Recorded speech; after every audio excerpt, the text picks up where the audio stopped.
방금 소개받은 인하대학교 남창이겠습니다. 제가 오늘 준비한 내용은 이 세조 때 상당히 주목할 만한 사건이 있었습니다. 이 상고 시대 역사를 다룬 책들을 정부에서 수거해서 민간이 소장하지 못하도록 하고 금수로 지정을 하고 소장한 사람들은 가혹하게 참여까지 하는 극단적인 조처가 세조, 예종, 성종까지 3대에 걸쳐서 이루어졌습니다. 그것이 어떤 정치적 요인에서 그런 정보 차단의 정책이 있었는가에 대한 주제고, 그것은 제가 조사를 해봤더니 고려 말, 조선 초에 우리가 흔히 알고 있었던 조선, 유교 국가 조선의 화의 이 론적인 세계관과는 다른 세계관이 존재했다는 것을 파악을 하게 됐고, 그것이 이제 성장했다가 쇠퇴하는 그런 측면이 조선 초에 있었다고 하는 점을 제가 말씀드리고자 하는 것이고, 왜 이것이 국제관계와 연관되나 하는 점은 사실 이제 중국이 부상을 하면서 국내에서는 이제 미래 더 강성해진 중국에 대해서 우리가 어떤 외교적인 정향을 가져야 되느냐는 담론이 생겨나더니, 중국 측에서는 과거 조선시대 조명 관계는 조선에도 유리한 것이었다라는 얘기를 하면서 미국과 동맹은 슬슬 그만두고 접고 이제 중국과 뭐 동맹은 아니더라도 준동맹으로 발전을 시켜달라고 하는 이야기가 나오고 있습니다.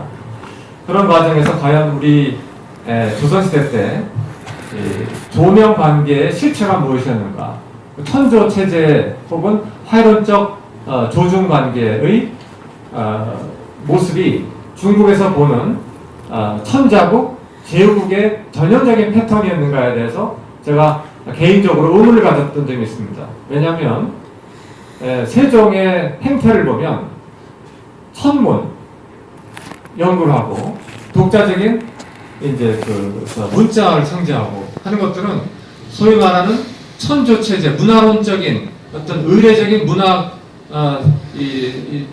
적인 측면에서 봤을 때 상당히 도전적이고 탈화이론적인 행태가 아닌가 생각을 하는데, 또 겉으로 봤을 때는 세종은 또 상당히 또 내기적으로는 중화체제에 순응하는 듯한 태도를 보여줬던 이중성이 있었던 거죠. 그 이중성은 도대체 어디서 나온 것인가에 대한 의문을 가졌고, 그러다 보니까 결국 한글 창제 과정에서 독자적인 문자 창제 과정에서 세종대왕의 정체성, 역사 정체성, 또 한중 관계의 정체성이 노골적으로 표현됐다는 것까지 발견했습니다. 훈민정음 해례본을 우리 팀이 독해를 하는 과정에서 아주 흥미로운 내용을 알게 됐고, 그러다 보니까 이미 발표된 논문이지만 이 자리를 들어서, 그때는 제가 이제 역사학 전공하는 분들과 이제 해서 출판했고, 이 자리는 국제관계의 시각에서 보는 분들하고 대화를 통해서 제 논문을 좀 더 다른 것이 우리 논문을 발전시키고자 하는 그런 취지였습니다. 자, 여기 보시면 이게 1457년에 있는 조선왕조실록의 기록입니다. 고조선 비사, 대변설 조대기부터 삼성밀기까지 이 책을 정부에서 수거하고 민간이 가져서는 안 된다라고 얘기를 하고 있고, 여기 예종실록에 보면은 2차 수서령에는 빨간색 보이시죠? 닉자, 처참, 이 책을 사가에서 가지고 있는 사람들은 그 자리에서 차명에 처한다, 혹은 차명에 처하게 된다. 상당히 공포스러운 그러한 조치였습니다. 이것이 저희가 연구한 연구의 발단이라고 볼 수 있습니다. 여러분, 도대체 왜 이런 조치가 있었을까? 그리고 흥미로운 것은 여기 나오는 이 책들은 사실은 현재는 존재하지 않는 책들입니다. 분명히 고조선 비사라고 하는 책이 있었다는 것들이죠. 근데 그것이 사라짐으로써 우리는 이 책들이 갖고 있었던 컨텐츠를 알 수 없게 된 겁니다. 그런데 흥미로운 점은 지금 학계, 특히 사학계에서 아주 민감한 논쟁의 대상이 되고 있는 태백일사라고 하는 책이 있습니다. 이 규원사라는 책도 논쟁의 대상이 됐지만 이 태백일사라는 아주 논쟁의 대상 책이 있는데 이 태백일사는 이맥이라는 사람이 중종 때 조선왕조실록 찬수관을 했던 이맥이 총정리한 책입니다. 근데 이 책들에 나오는 삼실오제 분기부터 맨 끝에 불효국 분기까지 많은 우리가 처음 들어보는 그런 역사책들이 있는데 재밌는 것은 제가 이 문헌을 세밀하게 내용 분석을 해봤더니 이 문헌들이 세조 때 수서령의 대상이 됐던 책들을 반복적으로 인용을 하고 있습니다. 그게 뭐냐면은 세조 때 수거령의 대상이 돼서 지금 우리가 알 수 없는 멸실된 고대사 자료들이 이 자료를 통해서 우리가 볼 수가 있는 겁니다. 이 책들이 사실은 세조 때 수거령에 대한 내용을 많이 전하고 있는 거죠. 그래서 이맥이라는 사람은 아마도 수거령의 대상이 돼서 후대에 전해지지 못할 것을 걱정을 해서인지 몰래 비밀리에 그 책을 조선 왕조실록 서고에서 압축 요약을 해서 이제 가문에 전승을 한 겁니다. 도성이 씨 가문에 전승을 해서 그것이 독립운동가 전에 손을 통해 가지고 현대 전해지고 있는 그 책이 이름이 바로 태백일사라고 하는 책입니다. 태백은 우리 한국을 말하는 것이고 일사는 숨겨진 역사라는 그 이름에서 알 수 있듯이 바로 세조 때 숨겨진 책을 내가 이렇게 다시 몰래 정리해서 후대에 남겨주고자 하는 의지가 있는 책이죠. 이렇게 보시면은 저 왼쪽 칼럼에 있는 태백일사의 챕터 같은 부분들이 가로에 있는 조대기 대병령처럼 세조 수거령에 대해서 책들을 이렇게 반복적으로 집중적으로 인용하고 있는 것을 제가 빈도수 조사를 한 겁니다. 자, 그렇다면 아까 그 말씀드린 이맥이라는 사람은 도대체 누군가?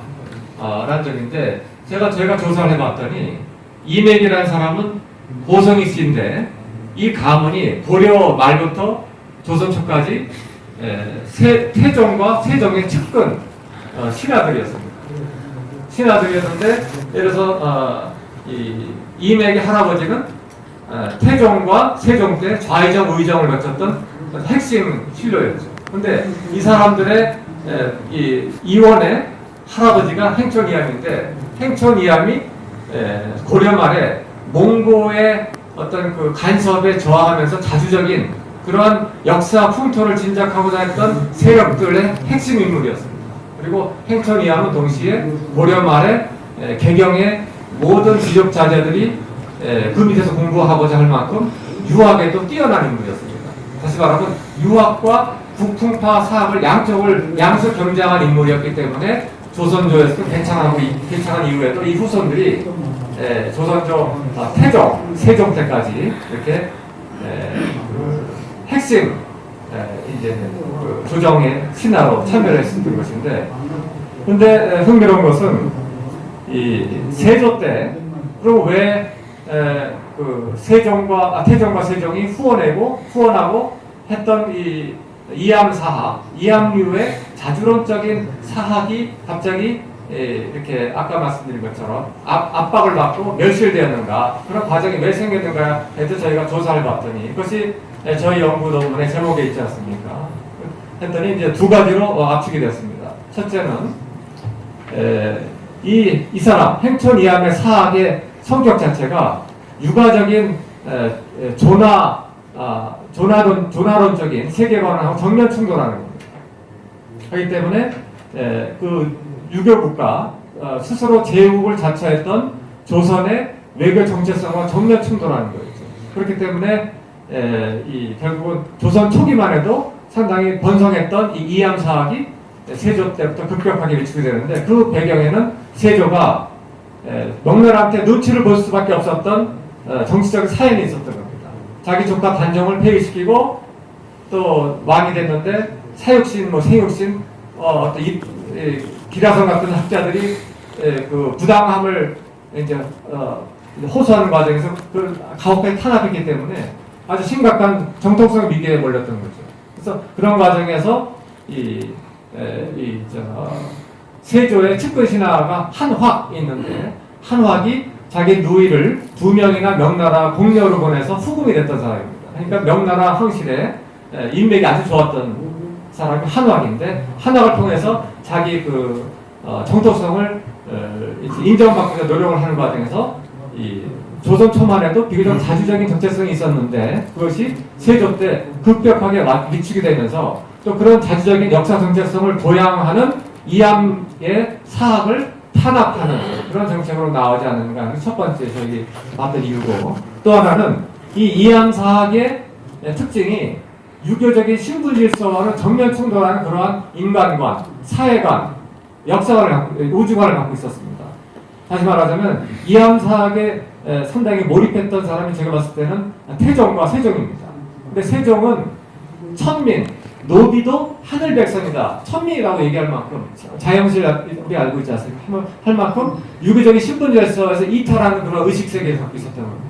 어떻게 그게 가능했는가? 다시 말하자면 행천 이암과 왔었던 인간은 하늘과 땅과 동적이라고 하는, 천지인이 동적이라고 하는 상당히 이질적인 그런 우주관, 인간관에 몰입했던 세종이 있었기 때문에 그런 이제 후민정음도 나왔다는 거죠. 후민정을 보면은 인간을 우주와 동격으로 비유하고 있을 정도로 얘기를 하고 있거든요. 그렇기 때문에 유교 신분 절세와 정면 충돌하는 이와 같은 사상을 유포할 수 있는 이암사, 이암이 남긴 그 역사책들, 아까 수글에게 나왔던 그런 책들을 그냥 두고 볼 수 없었던 것이라고 제가 파악이 되고, 그런 과정에서 두 가지 이유 때문에 세조 수서령이 내려졌고, 예종 성종 때까지 아주 집요하게 했는데, 그 핵심에는 한명회 같은 세조의 측근 세력이 있었다고 보여집니다.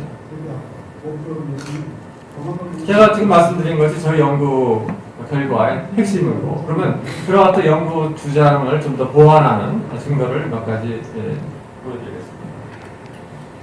이게 이제 고성희 씨 세계표라고 하는데, 이 고성희 씨 이 가문은 이 사람들이 왜 이 어떤 탈화이론적인 세계관에 관심을 가지게 됐나 했더니, 무신 정권의 최우라는 인물이 있는데, 최우가 김부식의 역사관에 실어가지고 전라도 송광사에서 비밀리에 그런 독자적인 사업을 후원을 합니다. 근데 그 옆에 고성이 있기 때문에 고성희 씨가 연루가 돼가지고, 그 고성희 씨 가문은 대대로 우리 중국을 중심으로 역사관에서 이탈한 조선을 중심으로 한 고조선 부여, 고구려 우리 다른 계통의 역사관을 비밀리에 전승했던 그 세력이 형성이 되는 겁니다. 근데 이 사람들이 아까 말씀드린 행촌이암을 통해서 세력이 갑자기 커집니다. 행촌이암은 고려말 문화시정을 지냈거든요. 문화시정 국무총리 아닙니까? 그 손자, 그 아들도 높은 교수를 이강했고, 그 아들 이원이 이제 태종 때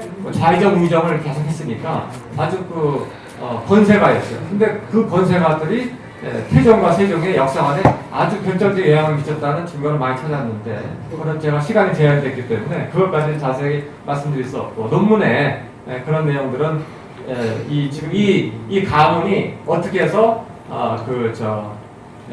이 태종과 세종의 세계관, 화이론적 역사관에 영향을 미쳤는가 하는 것을 내용은 이제 논문에 있기 때문에 참고해 주시기 바랍니다.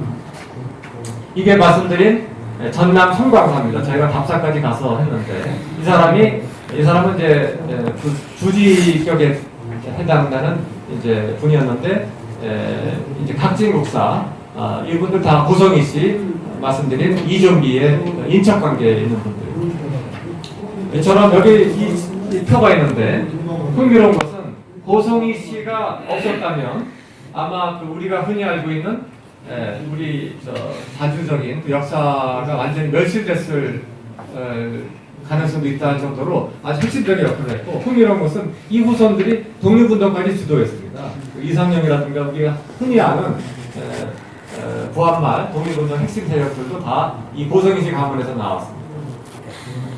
자, 그러면 이제 제가 많은 방금 말씀드린 논점, 이 아규먼트를 입증하거나 방증할 수 있는 팩트들이 있는데, 그 논문에 있고, 시간이 제약되기 때문에 하나로만 초점을 맞춰서 설명을 드리자면, 훈민정음을 보면은 훈민정음이 우리가 아는 것보다 훨씬 이암사학, 이암의 가문의 역사관과 우주관에 영향을 많이 받았다는 걸 알게 됐습니다. 파악이 된 거죠. 다시 말씀드리면 세조 때 수거령이 됐던 책들, 그 책들을 인용해서 다이제스트로 만든 책이 바로 태백일사입니다. 근데 태백일사라는 책에 나와 있는 키워드 분석을 해보니까 훈민정음하고 너무 상통되는 겁니다.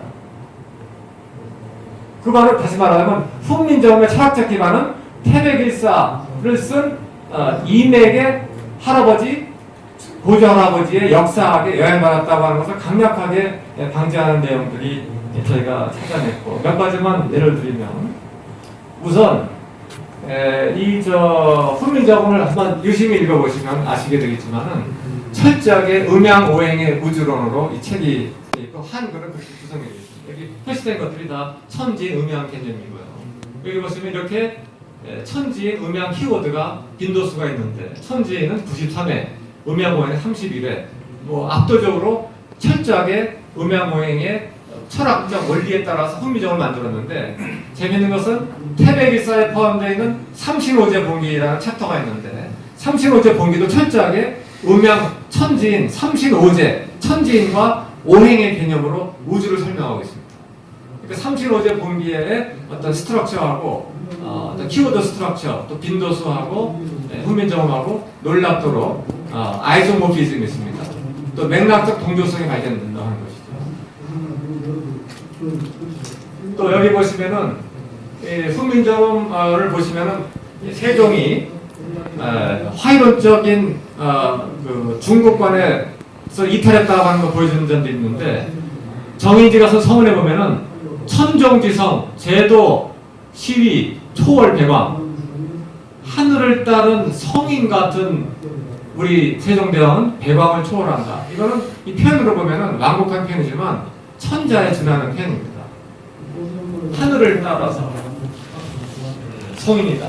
또 간이 쓸 수 없는 표현이거든요. 제국의 왕이.